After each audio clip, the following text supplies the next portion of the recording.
Dès le 26 novembre, on pourra retrouver sur les tablettes de la SQDC des produits de cannabis en lien avec les vapoteuses. Et ça, c'est un article de Radio-Canada. J'aimerais vraiment vous dire c'est qui l'écrit, mais sincèrement, je ne vois pas du tout. Ça a seulement été écrit, publié hier à 9h18, mis à jour à midi et 12, ou peut-être plus à minuit 12, je ne sais pas trop exactement. Donc, je peux vraiment pas vous dire c'est écrit par qui, mais en tout cas, c'est pas grave au final, on va quand même pouvoir commencer à lire ça.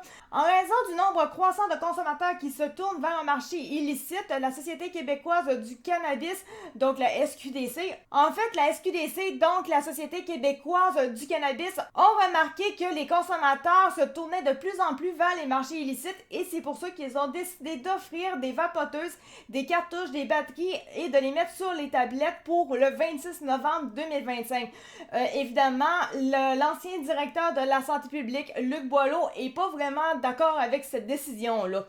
Initialement, la SQDC avait décidé de ne pas commercialiser ce genre de produit-là par mesure préventive, mais ils ont changé d'idée et comme ils peuvent dire, le vapotage est une méthode de consommation qui a pris de l'ampleur au cours des dernières années et elle est utilisée par 28% des consommateurs québécois présentement. Et le phénomène est en augmentation dans toutes les tranches d'âge, du moins c'est ce que précise Geneviève Giroux, vice-présidente commercialisation responsable et chaîne d'approvisionnement de la SQDC. Un rapport du vérificateur général du Québec notait aussi en 2024 que même si le directeur national de la santé publique s'était opposé en 2019 à la vente des produits de vapotage du cannabis à la SQDC, ceux-ci étaient de plus en plus consommés. Jusqu'à ce que l'organisme commercialise ses vapoteuses, toute vente de produits de vapotage du cannabis est encore illégale au Québec et ça c'est important quand même de le souligner. Selon la SQDC, citant une enquête fédérale, des substances nocives pourraient se glisser dans les produits vendus sur les marchés illicites. Évidemment, c'est toujours la peur qu'ils mettent à l'intérieur, on s'entend pour éviter que les gens s'en aillent sur les marchés illicites, c'est logique. Et comme l'explique Mme Giroux, il peut y avoir présence de contaminants chimiques et microbiologiques, indiquant que les produits de la SQDC sont plutôt à moindre risque. Tous nos produits du cannabis ne sont pas sans risque, mais ils sont testés en laboratoire. Il y a des informations sur le taux de THC et nous vendons aussi des batteries pour contrôler le niveau de chaleur. La réglementation fédérale a autorisé la vente de produits de vapotage du cannabis en octobre 2019.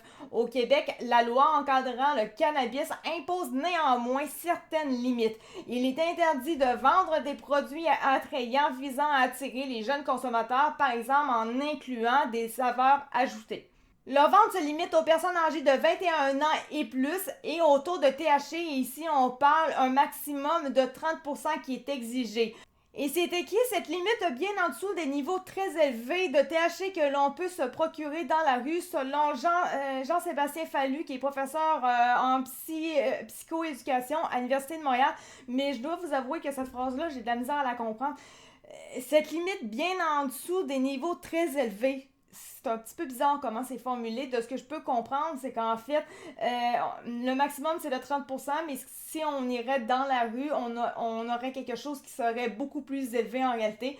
Donc, à la SQDC, ça va être assez minime en termes de THC par rapport à ce qu'on peut trouver dans les rues.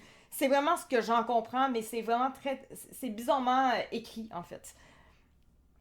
Selon les premiers résultats de l'enquête québécoise sur le cannabis en 2025, de